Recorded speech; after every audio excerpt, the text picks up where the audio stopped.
ইরানে থামছে না বিক্ষোভ। টানা 2 সপ্তাহ ধরে বিক্ষোভকারীরা তীব্র প্রতিবাদ জানাচ্ছে।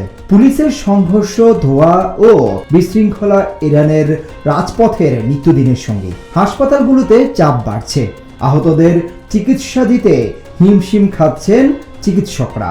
দিন দিন বাড়ছে লাশের সংখ্যা। বিক্ষুব্ধ জনতার ক্ষোভের আগুন থামাতে প্রশাসনের নানা ধরনের পদক্ষেপও জনতার প্রতিবাদ থামাতে পারছে না। ইরানের পরিস্থিতি ক্রমেই সংকটময় হচ্ছে।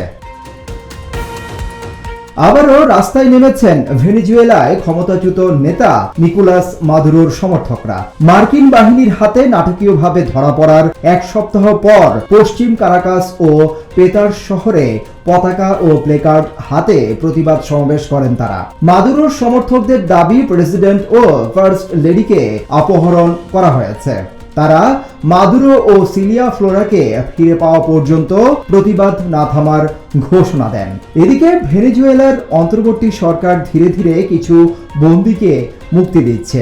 একই সময়ে ওয়াশিংটনের সঙ্গে কূটনৈতিক যোগাযোগ পুনরুজ্জীবিত করার চেষ্টা করছে সরকার।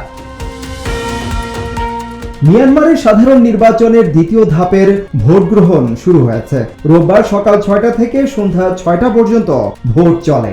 দ্বিতীয় ধাপে 12টি প্রদেশের 100 টাউনশিপে একযোগে ভোট নেওয়া হয়। জাতিগত সংঘাতের কারণে এসব এলাকায় গত কয়েক মাস ধরে নিরাপত্তা জোরদার করেছে জান্তা সরকার। এর আগে 28 ডিসেম্বর প্রথম ধাপে 102টি টাউনশিপে ভোট হয়েছে। প্রায় 90% আসন জান্তা সমর্থিত ইউনিয়ন সলিডারিটি ডেভেলপমেন্ট পার্টির দখলে গেছে।